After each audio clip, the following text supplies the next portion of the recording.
Of a girl named Sandra, a name whispered with pride in church pews and Sunday school benches. At just 19, she was more than beautiful. She was holy fire wrapped in flesh. Her voice could make grown men weep and old women clutch their hearts. When she sang, the entire church would fall silent, even the children stopped playing. She wore long skirts that swept the floor like royalty. No makeup, no flashy clothes, just quiet grace, gentle eyes, and a heart that seemed untouched by the world. Pastor Paul Adams, her father, stood tall behind the pulpit one Sunday and said proudly, "Look at my daughter, proof that God still makes perfect girls."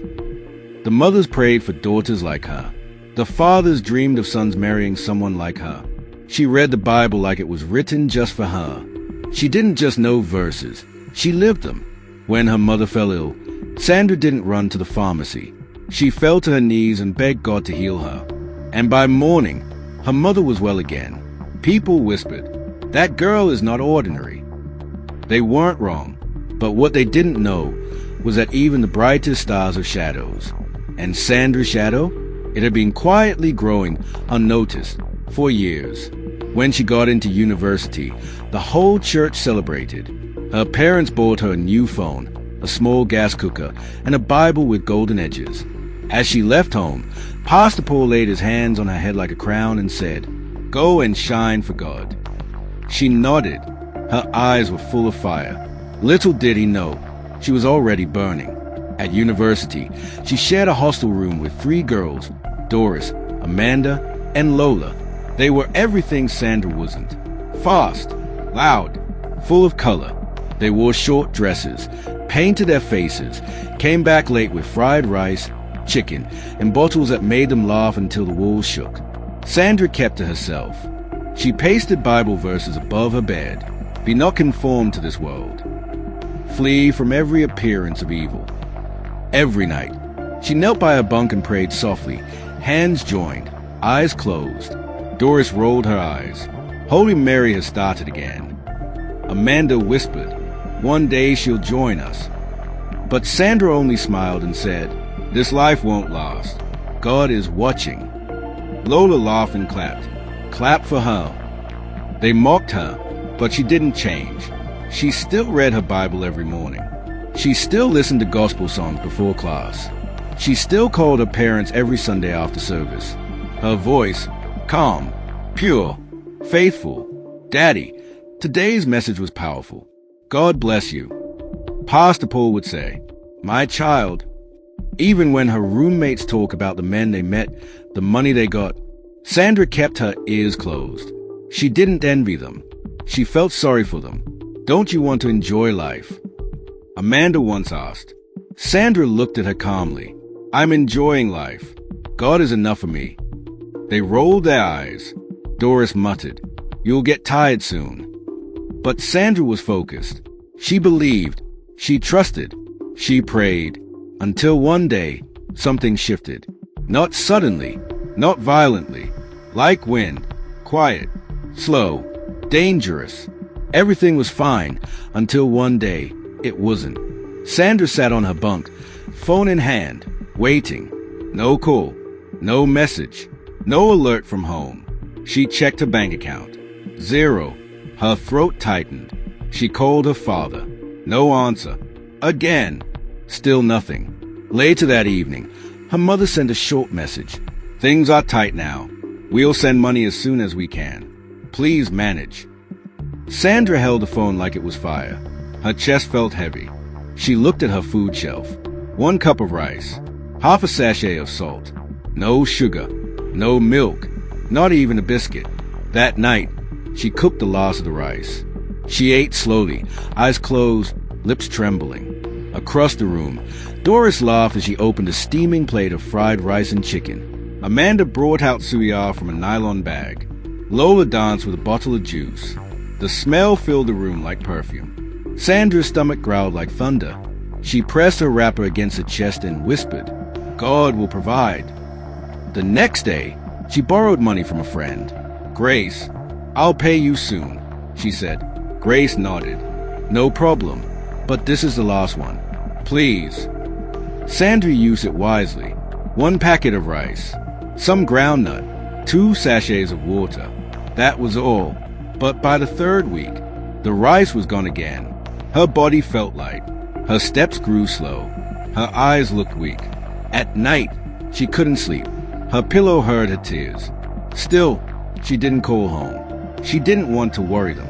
Instead, she knelt by her bed and whispered, "Father, please open a door for me." But instead of a door, something else opened. Something she never expected.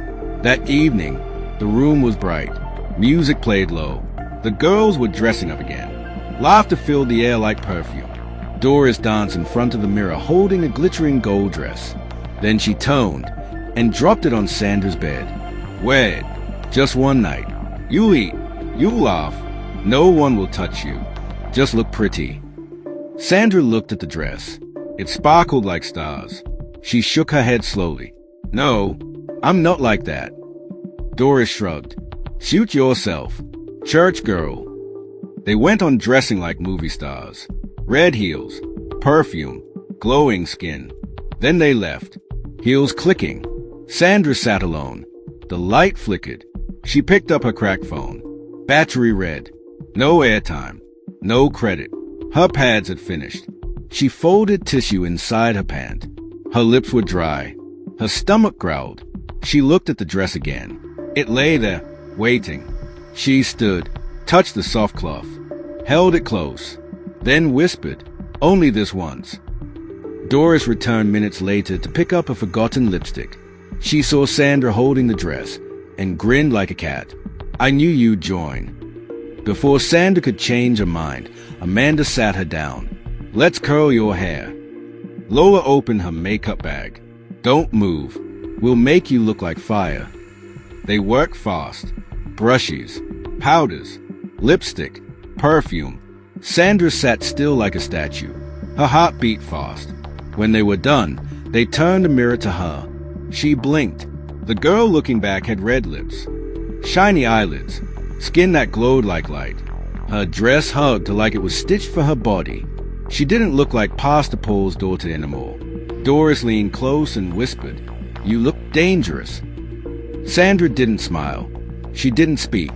She just stayed, because the girl in the mirror was a stranger, and that stranger was ready to step into a world Sandra had only judged, never touched. By 9:30 that night, the black car arrived. Long, shiny, dark windows. The driver didn't talk. Inside, the music was soft like whispers. Doris, Amanda, Lola, and Sandra entered like queens. Sandra sat at the edge, quiet, holding her small purse like a shield. Her hand shook a little. Doris passed her a drink in a slim glass. "Just sip it. Helps you smile." Sandra took one sip. It tasted sweet, but burned her throat. She coughed, smiled small. The car stopped, in front of a big club. Lights blinked like stars fighting for space. Inside, everything moved fast. Music loud, smoke in the air, people laughing, girls dancing, men watching. Doris held Sandra's hand. "Don't be scared. You're safe." They walked through a golden rope into a quiet area.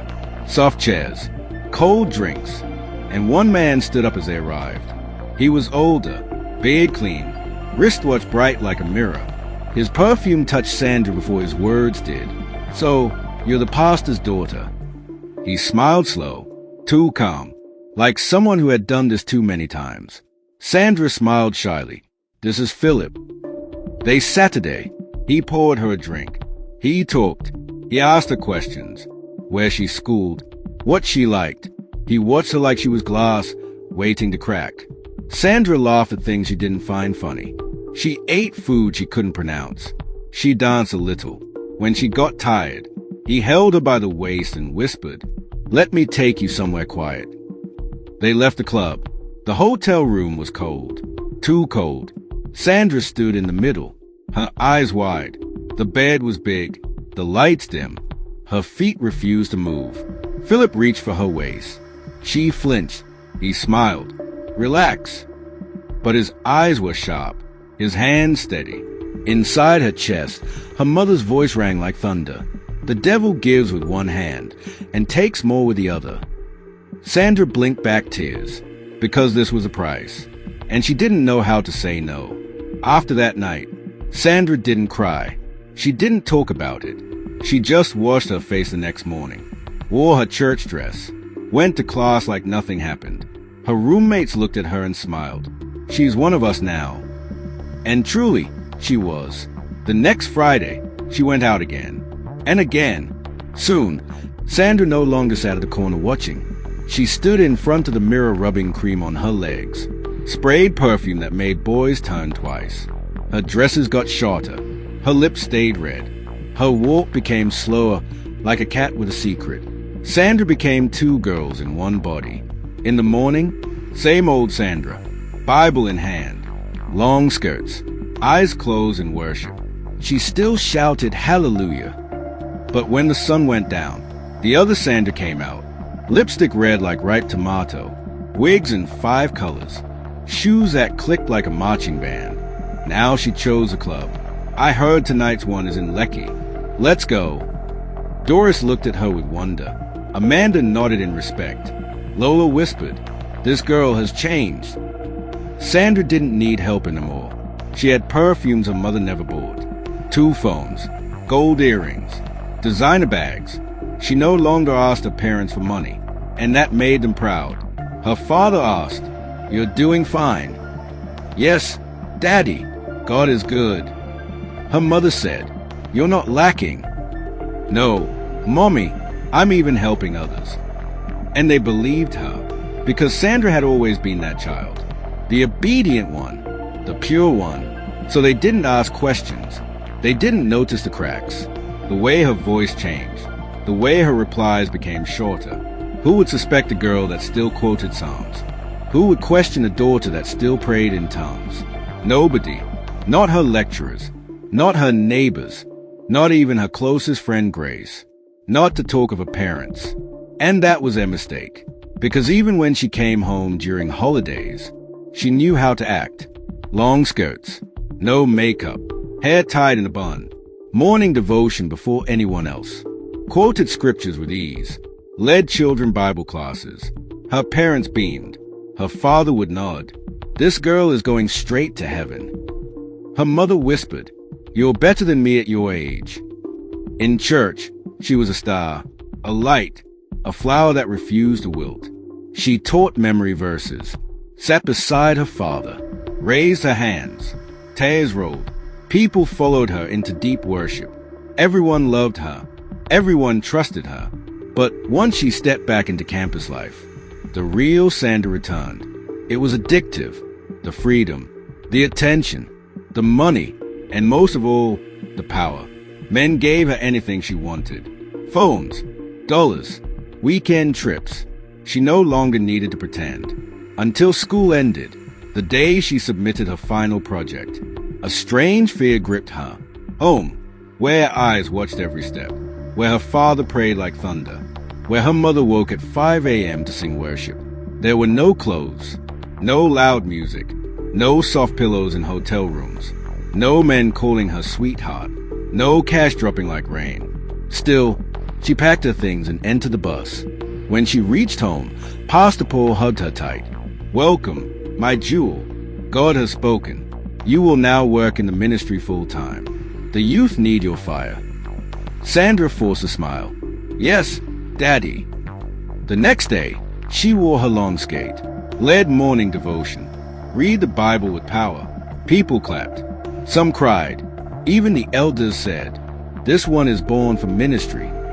In the morning, she helped in the church office. In the evening, she led choir rehearsal. But when night fell, she changed.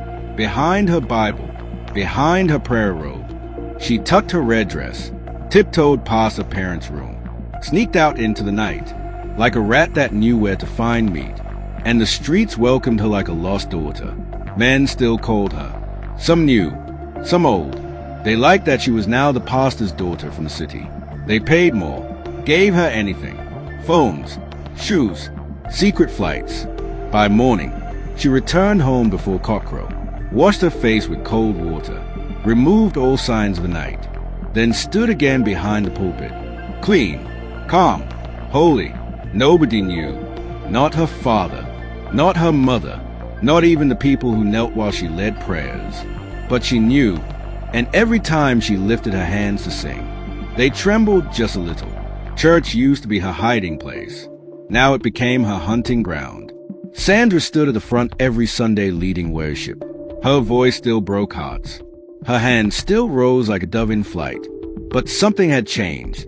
Not in her, but in the way the men looked at her. Married men, elders with gray beards, ushers with Bibles tucked under their arms. They stared too long, smiled too wide. Their eyes didn't stay on her face. Brother Felix. He sat on the third row every Sunday beside his wife and 2 daughters. His suit was neat, his Bible always underlined, his amen always loud. After a youth service, he walked up to her. "You're truly anointed." He held her hand longer than normal. She smiled politely. "Thank you, sir." The next Sunday, he slipped a white envelope into her hand. "For lunch." She blinked. "Sir, I just take it." A small gift for a daughter of Zion. She took it. Inside was 50,000 Nigerian nairas. 2 days later, a message came. "Brother Felix, God laid it in my heart to check on you. You look tired today. Are you okay?" She didn't reply. The next message came the same evening. "My wife traveled. Come by after choir practice. We can pray together." She paused, then said, "Okay." That Friday, she dressed in her longest skirt, carried her Bible, told her mother, "I'm going to Brother Felix's house. He wants us to pray." Her mother smiled. "You're such a responsible girl." But she didn't go there to pray. Inside his sitting room, after the welcome juice and Bible reading, his hands found her waist. Sandra didn't stop him. And what happened next was no longer quiet or holy. She left that night with perfume in her bag and more money inside her Bible. The girl who once feared the night was now wearing sin like a second skin, even in daylight, even inside church. After Brother Felix came Elder Daniel. Quiet, white clothes, respected, rich, widower. People called him the pillar of the church. He hardly smiled. But when he looked at Sandra, something in his eyes twitched. One Sunday, after service, he stopped her near the church gate. "Young lady, God is with you."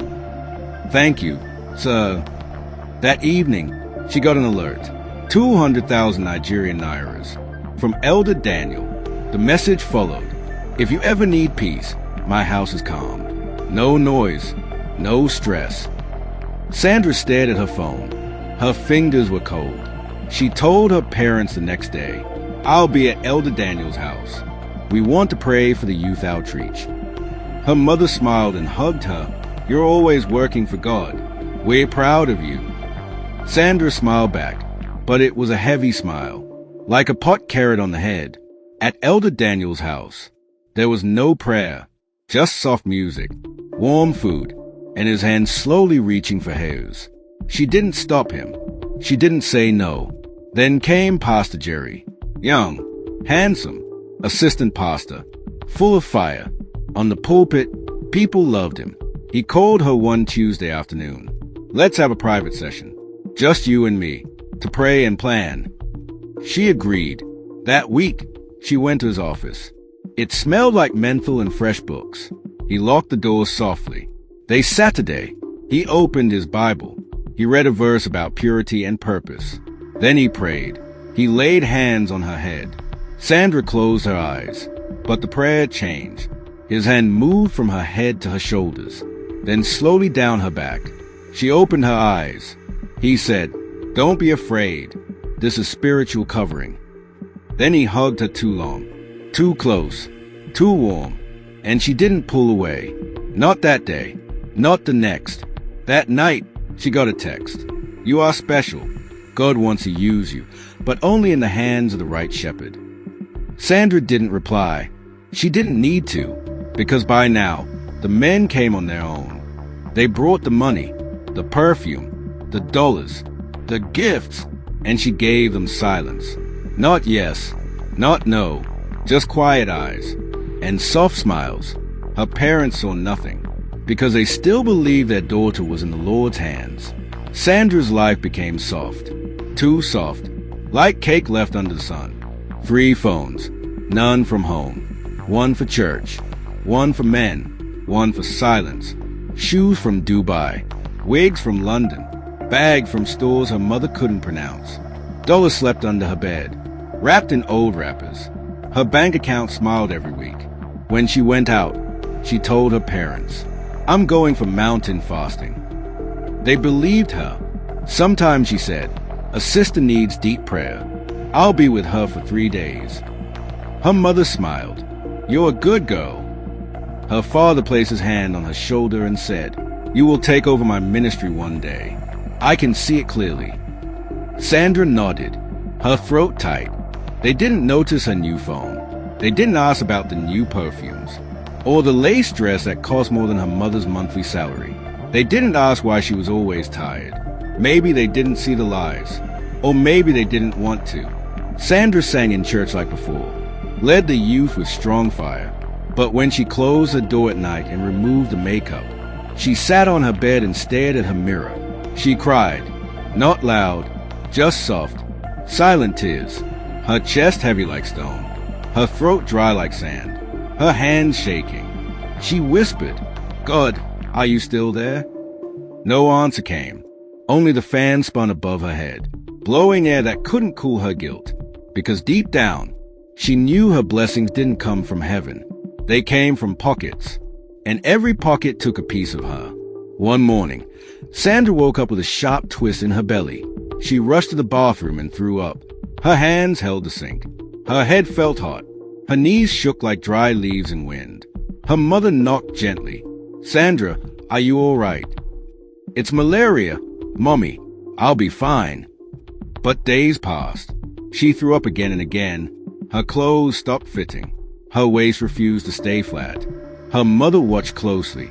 One afternoon, while folding Sandra's bedsheet, she found something under the mattress. A small test strip. Still fresh. Still wet. 2 lines. She rushed back to the room. "Sandra, what is this?" Sandra froze. Her lips trembled. Her hands dropped to her sides. She didn't speak. Not yet. Her mother sat beside her. "Talk to me. Who did this to you?" Sandra looked at the wall.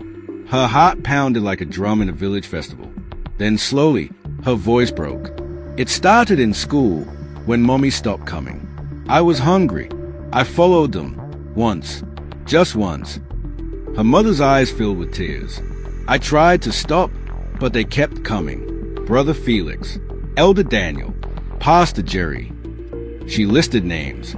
Names from church. Men with holy hands. And dirty hearts. Tears rolled down Sandra's face like a stream after rain. "I didn't know who got me pregnant. I don't even know who to blame." Her mother cried. She covered her mouth with her wrapper and wept like a mother who just lost a child, even though her child was still beside her. But she didn't scream. She didn't shout. She just held Sandra close and whispered, "Your father must not know. Not yet. Please, not yet." And that was how the biggest secret in the house began to grow in silence. Sandra's mother bought new gowns. Big ones. Loose ones. Ones that hid her belly like a sack hides beans. Sandra stayed home. She prayed quietly, ate carefully, walked slowly. Her mother watched her every movement, every bite, every sound. They whispered in the kitchen. They prayed in corners. They planned. Nobody must know. Her mother kept saying, "Just until we figure it out." But secrets don't stay small forever. One Sunday morning, the sun rose bright and bold. Church was full. The choir prepared. Pastor Paul was happy. His daughter would lead worship again. Sandra wore a long gown. She tied her scarf well. She stepped forward, microphone in hand, choir behind her. She closed her eyes, lifted her hands, began to sing. But halfway through the first verse, her knees buckled. She stumbled, then collapsed. Gasps filled the church like thunder after lightning. People ran forward. Her blouse lifted slightly. Her belly showed. Not flat, not small, not hidden. Whispers were already running through the benches like rats in a dark house. "Is she pregnant?" "How? She's the pastor's daughter." "No, it's a lie. It can't be." They carried her out. Pastor Paul jumped from his seat. "What's going on?"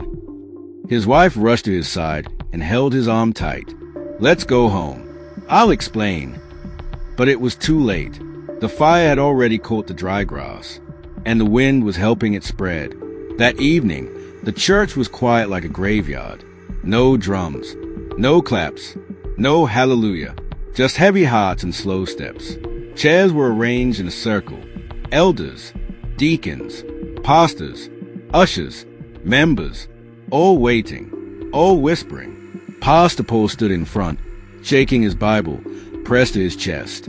His wife sat beside him, pale, her scarf pulled low. Sandra sat alone, head down, hands joined, belly rising gently under her gown. Pastor Paul cleared his throat. "Sandra, is it true?" She nodded slowly, weakly. "Yes." He swallowed, his eyes wet. "Who is responsible?" Silence. Then Sandra looked up. Her face was tired, her voice calm. "I don't know." She paused. "It could be anyone. I've been with many." Gasps filled the air. Heads turned. Someone whispered. What did she just say? Sandra's lips didn't stop. She began to call names. One by one. Elder Daniel. People turned to look at him. His hands shook. Brother Felix. His wife covered her mouth and screamed. Pastor Jerry. He stood, walked out, head down, coat swinging. She kept going. More names. More respected men. Men who once laid hands on her during altar call. Men who shouted fire on Sundays. Women cried. Some fainted. The men didn't speak. Some walked out in shame. Others looked down, frozen. Pastor Paul stood still. His knees wobbled. His hands dropped. His Bible fell. He sat down slowly. No words. No breath. Just silence. Because the daughter he once called light of the family had become the thunder that shattered his name. Sandra used to be the girl mothers prayed their daughters would become. Now she was the girl they warned them about. Don't be like her. She's the one that fell. She's the one that shamed the pulpit. Her pictures were removed from the church wall. The choir found a new lead singer. Pastor Paul stopped preaching for weeks.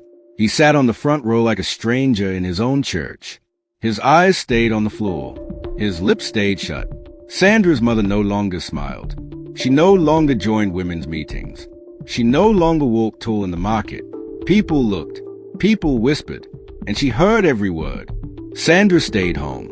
The curtain stayed closed. The Bible beside her bed gathered dust.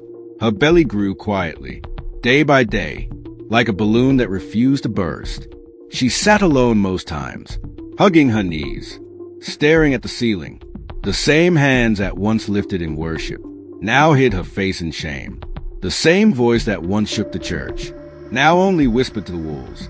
And every night, as the moon watched her from the window, Sandra would say the same words over and over, like a broken record. If only they knew what I'd do after church. But now they knew, and the knowing had changed everything. Thank you for listening to Sandra's story. If you enjoyed this tale and want more stories that reveal the truth behind the mask, please like this video. Drop a comment telling me what you learned. And don't forget to subscribe to the channel for more enchanting tales like this one. Because sometimes, the most dangerous lies wear the holiest masks. See you in the next one.